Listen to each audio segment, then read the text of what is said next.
Okay, guys. Hello. My name is Leon. I am not the greatest Pathfinder player in the world. I love Pathfinder. Pathfinder is my favorite game in the world. As a matter of fact, I am a kind of guy who collects games. Give me 1 second here. As you can see behind me, I have 158 of them. So it's not a matter of liking games or not. I love games. But I think Pathfinder is my absolute favorite game. The reason it's my favorite game is the character creation. Pathfinder is better than any single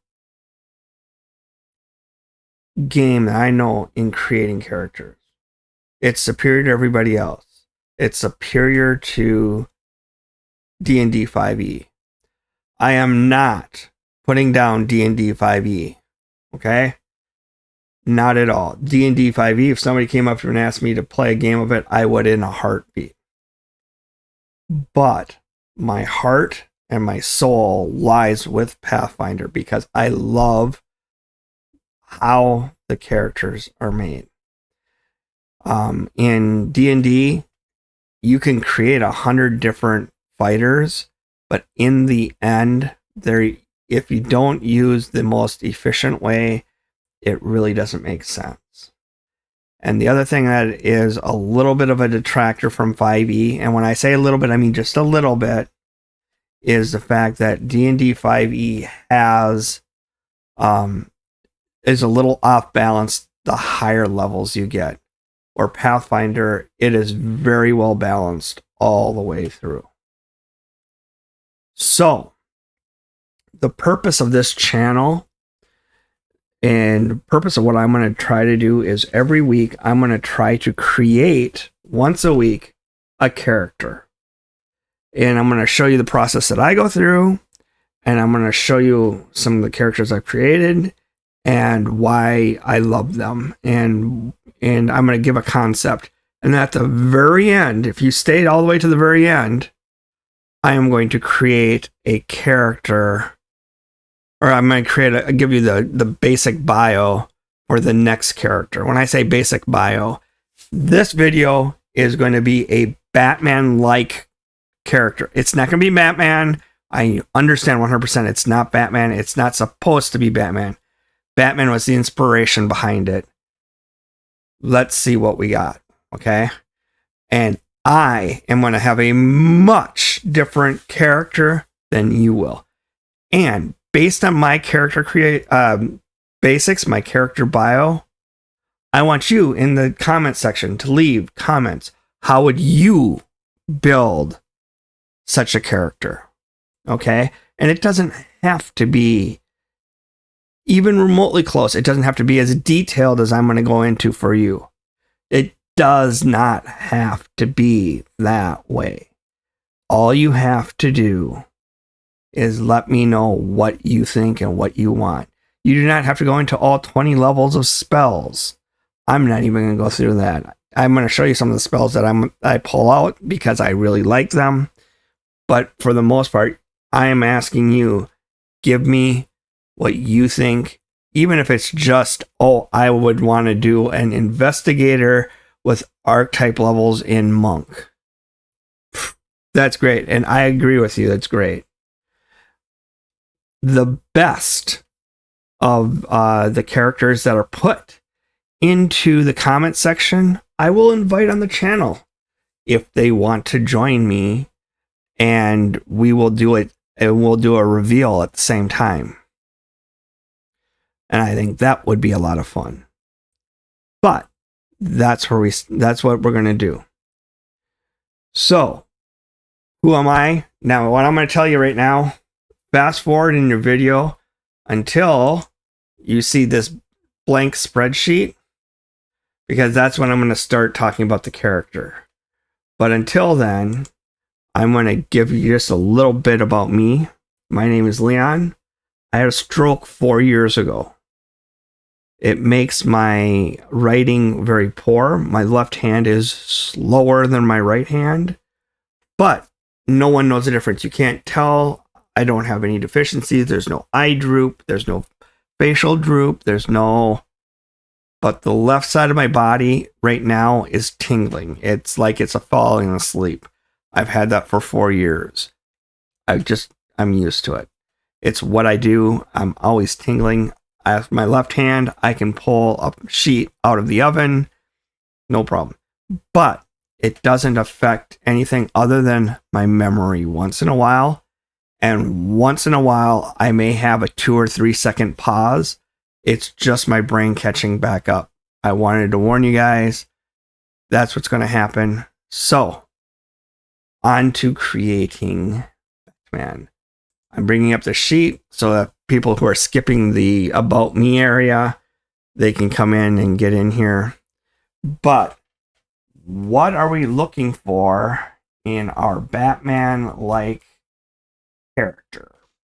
So first things first, let's make this so it's freaking readable. There we go. I like that. And so, what are the characteristics of Batman that we want to make sure that we check off on the checklist?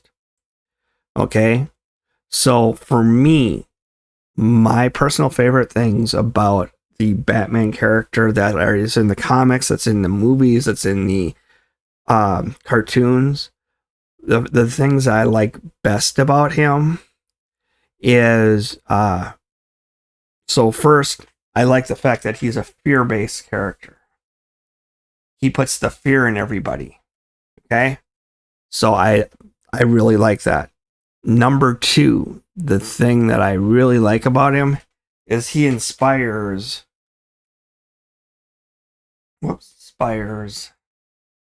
his teammates. I love that. He has the Bat family. He does a lot of things to make sure that people around him are better. But he does not lose focus. Does not lose focus that he does damage. He understands that he's the fighter. He understands that he's the leader, but he also understands that he needs to do damage. Okay? So, the 3 things I'm really focusing on this Batman character is that he's fear-based, that he inspires his team, and that he does not lose focus. He's up front doing damage. And I did not put that in here. I'm going to put that up front damage dealer. Okay? So, what are some of the things that I forgot that I'm not using? He's the world's greatest detective. I'm not using that.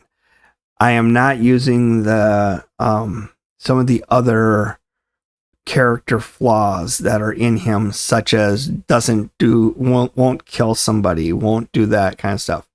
These are the 4 that I really feel that I like to add. So the bio is a Batman-like character. The 4 attributes that we're going to really go do is fear-based, inspire team, does not lose focus, and does damage, and is an upfront damage dealer. Okay, so we all know about the ABCs of character creation, but what I like to do is do the CBA and then back to C. You're going to say, what the hell are you talking about? The ABCs are ancestry, background, class. I like going class, background, ancestry, and then back to, it's B, which is bio, which is your story. And this leads into why I love Pathfinder a lot. Like a lot. Pathfinder allows you to do some of the ultimate storytelling based on your characters. You can use artifacts. You can use all these other things that are really freaking cool. So the first thing that I'm going to do when I pick out is, what is my class going to be? Okay. Now I've gone through all the different classes. I narrowed it down to 3 that I really liked. I really liked the monk. I think that mixing the monk in would be I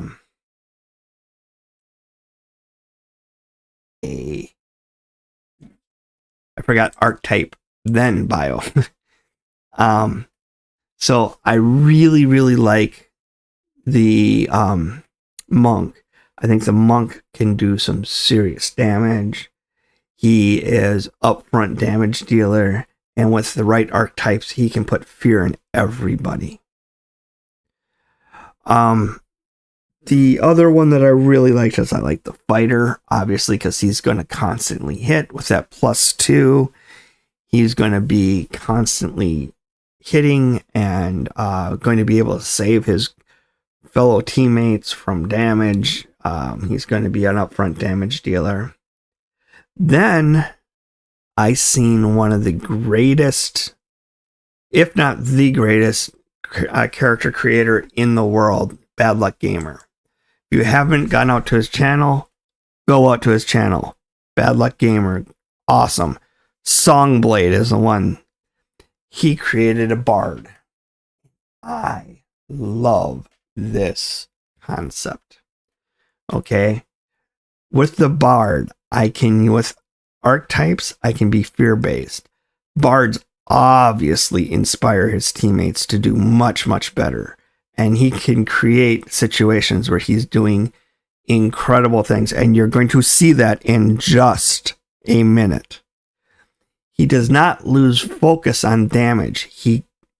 Because when you give him the warrior muse, he's going to go forward and be that frontline damage dealer, and he is focused on dealing damage.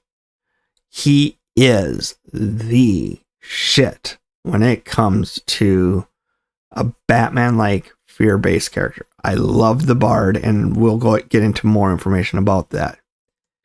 So, when I'm creating the bard, what am I looking for? Okay. Once again, I want to inspire. So I know that I need to have high charisma. I know that I need to have high strength. And in order to be a bard and do what I need to do, I'm actually going to need to have super high dexterity. Okay.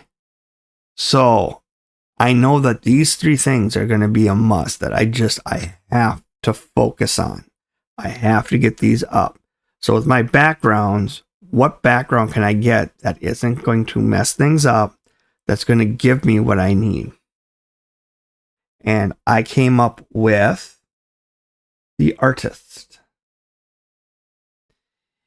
And so my character is going to have a background of artist, which is going to give me charisma and dexterity bonuses.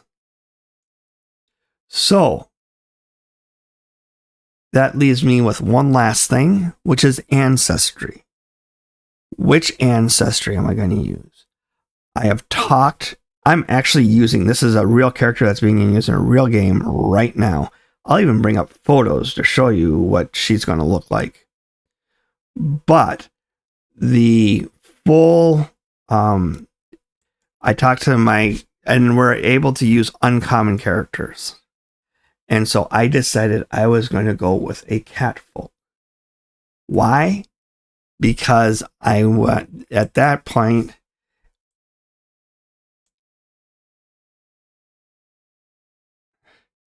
With the artist, I'm going to get charisma. Where's the fill button here? Here it is. I'm going to get charisma. And with catfolk, I'm going to get charisma and dexterity. And with bard, I'm going to get charisma. So I'm going to have plenty of charisma to go through. So what are the archetypes I'm looking at getting brought in? The only thing I'm really missing here is fear-based. And with that, I'm going to go with the vigilante. Oops. And of course I spelled that wrong.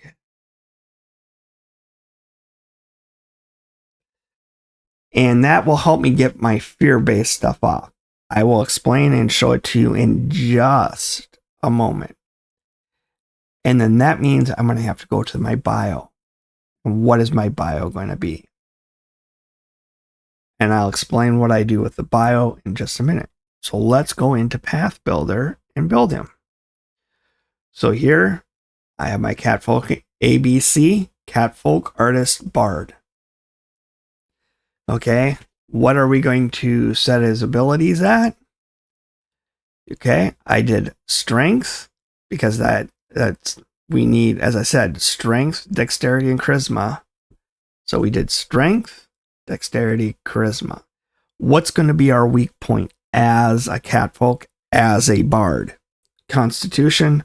So I'm going to raise up our hit points as much as I can by putting constitution, by doing toughness, by doing those things. I got to get that done as soon as possible to stay alive as long as possible. Okay. So I set my abilities, and as you can see, I chose those 4. I did charisma and my wisdom's down. I am going to take some archetypes to mitigate the wisdom being low. Okay? So, what did we go into? We chose our training. We chose our stealth as one of the ones that skill trains we're going to do. We chose, oops, I thought all these are survival.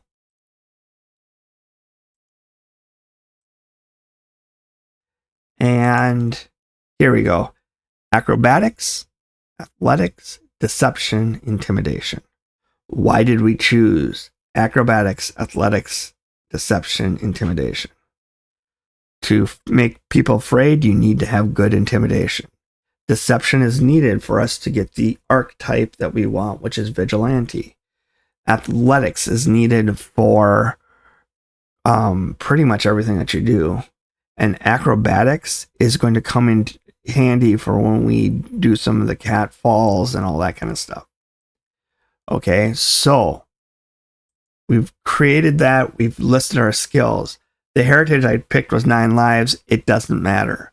Ancestry paragons. Just so you're aware, we have the paragon rule set up, and we also have the free archetype rule set up in our game. So instead of having 1 ancestry feat, I get 2. I chose cat folklore. The reason for that is it's going to automatically level up for me, and it allows me to do some really cool things. Catfolk dance. This is really cool because what it does is it gives the creature that I'm trying to distract a -2 circumstance penalty to the reflex saves. So when our archer is attempting to hit them, they're going to have to get rid of that reflex save. If myself, because I'm casting combat spells, they have a chance to do a reflex save, I can reduce that. Catfolk dance is a great skill for my character. Okay. As I said, we're taking the Warrior Muse, and you can see these are the things that come default with when you get that set up. The first thing that we're going to take is the Vigilante Dedication. The Vigilante Dedication is not going to give me shit at level 2. Okay? It's not. Okay? We're going to do Multifarious Muse. The reason we're doing Multifarious Muse is we want the Maestro Muse, which gives us Lingering Composition. Okay, so when we go into our spells and we go into our focus spells, we have Courageous Anthem that we're going to cast. Okay. Then we're going to go into Lingering Composition, which is a free action. And this allows me to roll a performance check. If I pass, the composition lasts 3 rounds, not 1.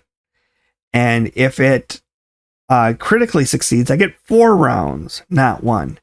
And if it fails, I get 1 round and I don't lose my focus point. It's a win, win, win, win, win, win, win, win, win. Okay?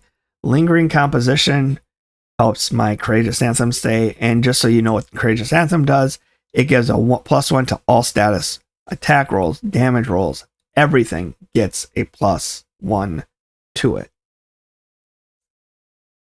So, I'm helping my character and my teammates. Remember how I said that was important to me? And I make this last. Then we go into number 3. I chose Cat Luck and Toughness. I told you I was going to take Toughness right away. We need it. Bingo. Then we get into where we start doing some real, I don't want to call it damage, but now the vigilante stuff starts paying off. Harsh Judgment. I am now going to yell at one of the characters or one of the creatures that we're fighting. And I'm going to condemn it. I'm going to tell it that it is going to be brought to justice and it's going to have its head lopped off. And I get a +2 circumstance bonus now to all my perception checks. I get a +2 bonus to seek the condemned. And I get a +2 on intimidation checks. So I can demoralize them and bring them to fear. Bingo! We're in a great place. Courageous Advance is the other one that we take. This is a class feat. This is awesome because what I am able to do is I am able to, with Courageous Advance, tell my fighter that's in my party, you can move.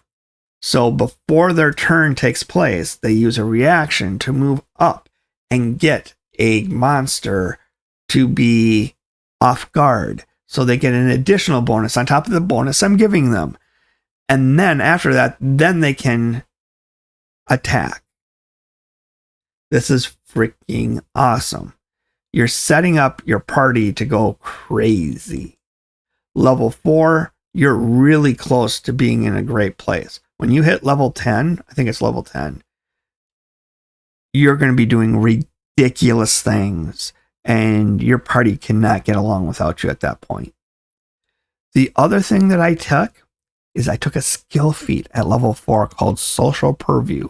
It's only in the Vigilante dedication. What it does is it gives you a free archetype. But if the archetype gives away your hidden identity, then you lose the Vigilante. So I took Acrobat. My character can be an acrobat in the off hours, but what it does for me, the acrobat, is it automatically gives me level in acrobatics, so I don't have to check for that anymore. So as we go along, you'll notice that I am now legendary at acrobatics. Not at level 4, I have to get up higher, but I am legendary at acrobatics, and I only put one thing into train to get it there, and then the rest of it comes through the acrobatics dedication through the Social Purview. At level 4, you're going to make a lot of advancements. Level 5, Lucky Break. I'm just sticking with the cat luck stuff and keeping that going for my entire team as best I can. We're going to do our skill increases, and we're also going to do our stuff. But right now I have at crafting. I probably should do intimidation. But for my current party, I'm doing crafting. But it should be, seriously, 100% should be performance and intimidation. Those are the two that I focus on. And then when I get to the point where right here, level 6, Frightful Condemnation. This is a free action. You get to take this. I'm taking this as my class feat instead of, I'm going to the archetypes, but you could go to class feat, but I'm going to do it directly here. Why? This is the most important thing that I can do for me. What I'm going to do, harsh judgment, member of the Grey Gardeners. And what you do is when you hit your condemned foe with a melee strike that you have condemned with harsh judgment, he becomes frightened 1, frightened 2 on critical hits. Okay, now I forgot to mention your warrior muse. Why do you choose the warrior muse? When you hit an opponent, you extend your courageous anthem by 1 turn. Now, with frightful condemnation, you hit, you extend, and you frighten. Pretty freaking amazing, huh? And then we're going to add on top of that, we're going to add dual weapon dedication. The reason you gain double slice. What does double slice do? It's a 2-action move, but what happens is you strike once with each weapon you have in your hands. So you strike with your right hand and your left hand, but neither of those go down. Repeat, neither of them go down in map multi-attack penalty until afterwards. After you use both attacks, then they both go down. Okay, so you're going to get 2 attacks to hit on the turn that you harsh judgment the guy, and you can frighten him. And now you're turning this guy over to your team, frightened, hit, off guard.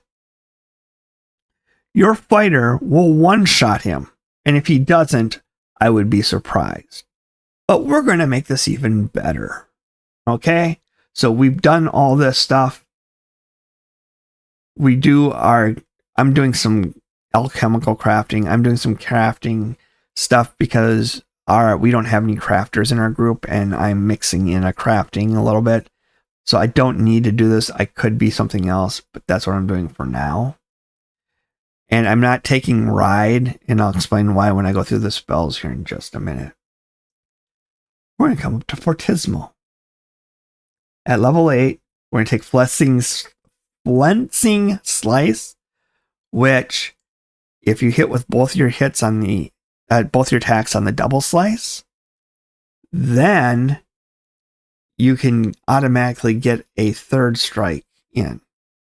Free. And not free, it costs you an action, but it's there. But the reason that we're doing this is because of the Fortismo, which makes your more potent.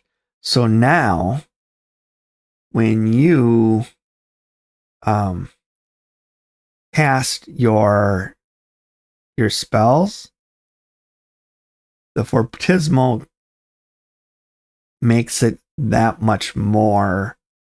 Instead of +1, I believe it's now +2 or +3.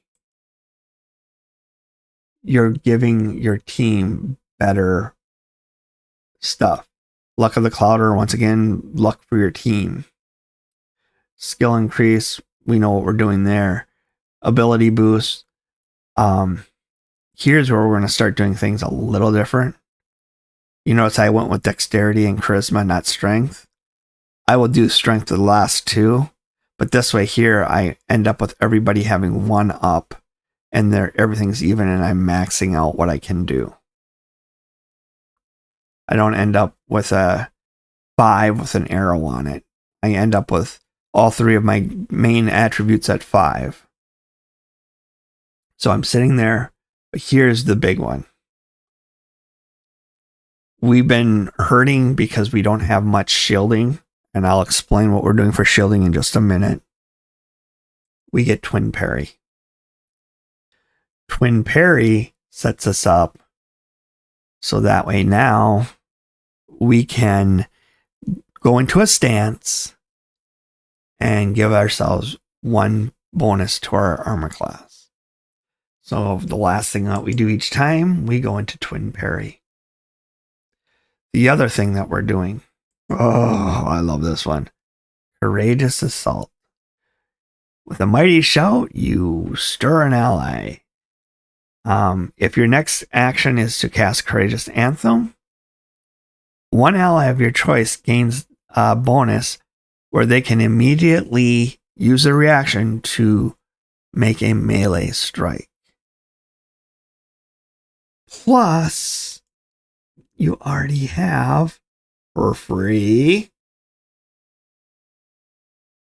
Courageous Advance. Actually, it costs 1 to do Courageous Advance. But you can select the person to move, or you can select the person to attack. Now, later on, we're going to do move and attack, but we're not there yet. So, we continue on down. As I said, we're not going to hit everything. The last one that we're going to talk about in the string, actually, there's a couple more we're going to talk about in the string, but there isn't going to be much more, is the Gladiator dedication. The reason that we're going to do the Gladiator dedication, remember how I told you we're not going to worry about our wisdom at all? And the wisdom is going to help us in certain things, but it really doesn't help us in everything, especially in initiative. When we use Gladiator dedication, you get Gladiator lore, which it's great that you get more lore. I don't care. But this is the important part. Not the gain, but you can roll performance for your initiative. We're going to be legendary at performance. Guess what? I don't have to worry about wisdom anymore. Yes, I still have to worry about it with spells and poisons and that kind of stuff. But for the most part, I don't have to worry about wisdom anymore. This takes away that headache. Black Cat Curse. I love this. You hiss a spiteful curse, and they have to re-roll their saving throws using the worst result. I mean, that's just fucking awesome. Here's the other one. The reason that we're taking the vigilante archetype is execution. If somebody's been condemned, you roll 8d6 extra precision. Extra precision. Yeah, pretty freaking great.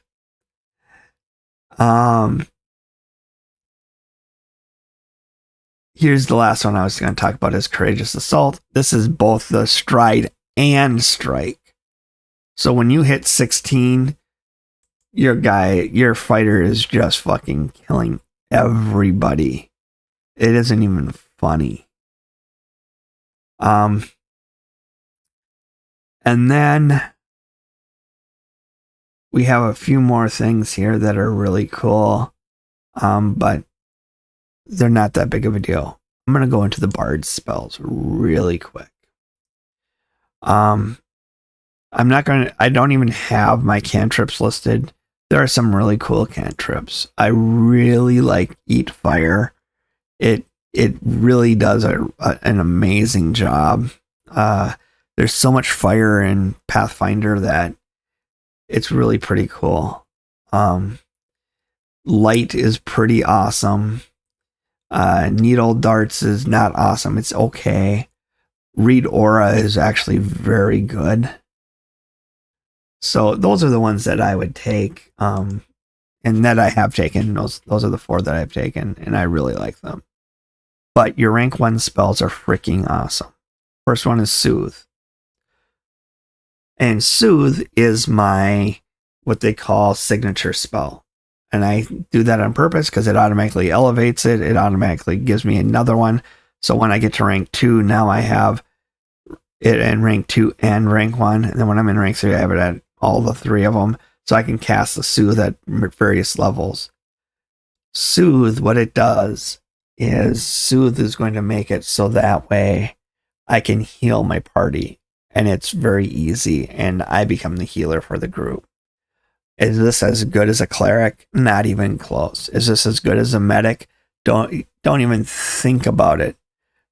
Does this do good stuff for your team? Abso-freaking-lutely. The other one that you want, and this is huge, you have to take Mystic Armor. The reason you have to take Mystic Armor, you get yourself a +1 bonus. You cast it once in the morning. When you wake up the next day, you cast it again. It's good all day. You don't need armor now. You're strong as fuck. You can carry a shit ton. And you don't need armor class anymore. You put your dexterity modifier at +5, which we're going to max it out to 5 anyways. Guess what? Mystic Armor, we've pretty much got plate mail on ourselves. And when you get up to heightened 10, you're getting some pretty freaking awesome stuff. And this helps your saving throws, which, remember our wisdom score, we don't have to worry about it anymore. So, Mystic Armor. And the last one is Sure Strike. What this does is on your next blow that you deliver, your next attack, you roll 2 dice and take the better result of the 2. Yeah. So now, when you do that double slice on the same turn that you do the condemning the opponent, you now roll 3 dice and only one of the 3 has to hit in order for it to be frightened. You so greatly increased your odds. You're in a great place. And that comes at level 1. That's rank 1 spell. And then because you did, you get a fear spell, which is really nice. Level 2, rank 2 spells, I really like the Marvelous Mount. You don't need to get a horse. You don't need to get anything else. And you're going to have great stuff. The other one that's really nice is Teeth of Terror, or Teeth to Terror. Their teeth fall out and start attacking them. And it frightens them. And remember, we're all about fear. And then there's also False Vitality, which gives you temporary hit points, which is pretty cool. Haste. Remember how I told you we needed in order for us to do what we need to do, we can cast haste on ourselves or on one of our partners. It doesn't matter. As a matter of fact, one of the focus spells that we haven't covered that I definitely will add in here is it hastes me and the group, so we get an extra move. I really like the Tortoise and the Hare, which adds both a haste to you and a slow to your opponents. And then there's a few others. We're gonna upgrade haste at rank 7.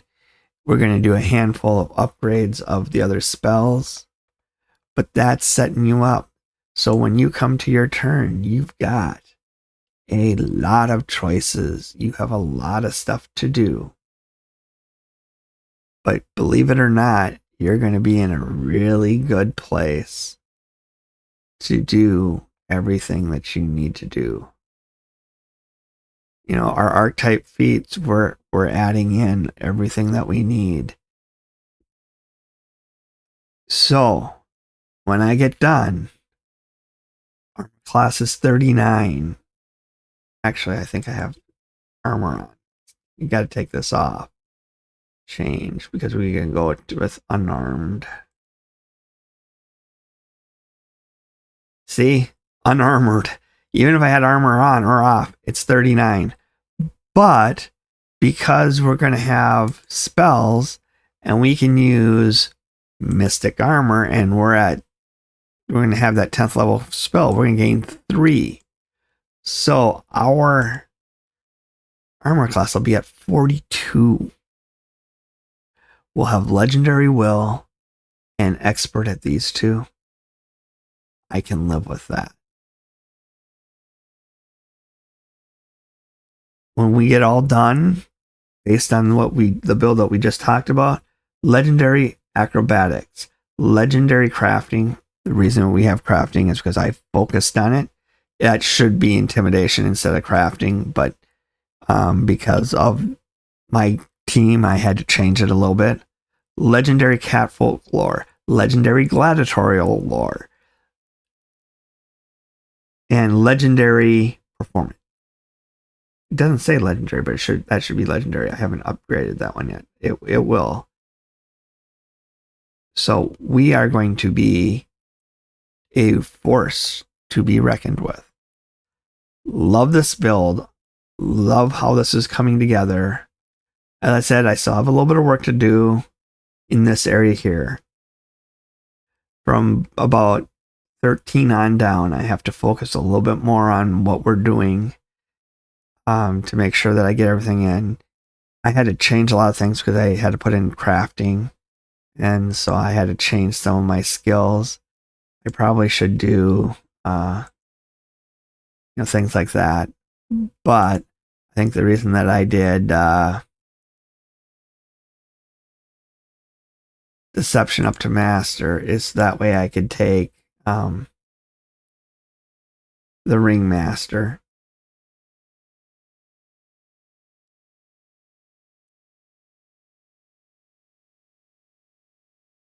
More real than real. You are known as a famous.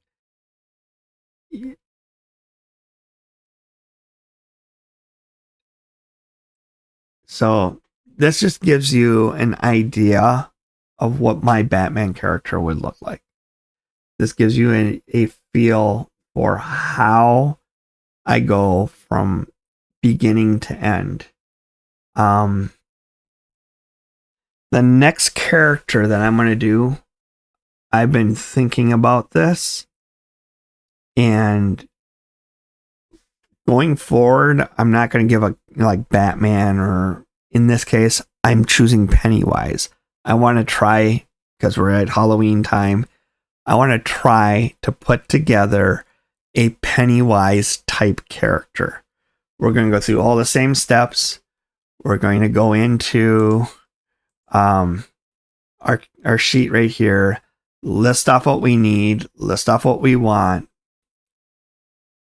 The last thing that I'm going to tell you about is your bio. And the reason I'm going to mention the bio is because what we've done, let's see if we can sign in.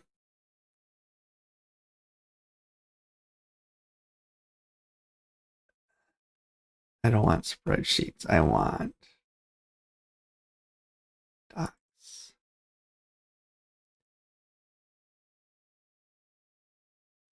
So what I've done is I've created a bio sheet for my character here. Now, why hasn't it come up yet? I don't know. Here it is. And what I did is I gave ChatGPT just the very basics. I just said, hey, her name's Soleil the Serene. She'll also be known as the Dread Mother. She's a catfolk. She's a bard. Her background, she comes from this town. She's an artisan. I said that she witnessed a violent crime and wanted to become a Batman-like character. The Grey Gardener is vigilante. And I said that Gwendolyn has been sending her messages and to take down Naxvi and Elantra. And that's it. It put it into ChatGPT, and they kick this beautiful, beautiful background out. ChatGPT is your friend for creating wonderful bios that are easy, quick, simple to put together. What does this do? The most important thing that this does, and the reason I'm telling you guys this, it's super important. Now, my Game Master GM has this that he can put into our adventure. We're doing Kingmaker. Kingmaker's a 20 level thing. If you don't have side quests, your levels are going to come from random encounters in the freaking woods. And I'm telling you right now, doing the same encounters over and over and over again is going to be fucking boring. Okay? When you give your GM this kind of side quest, your GM is going to have a great time having fun with this.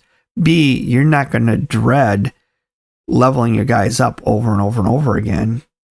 And C, you have 4 people in your group, whatever the number is, they all do that. You're working together. You're part of your teammates' adventure. You're figuring out these things.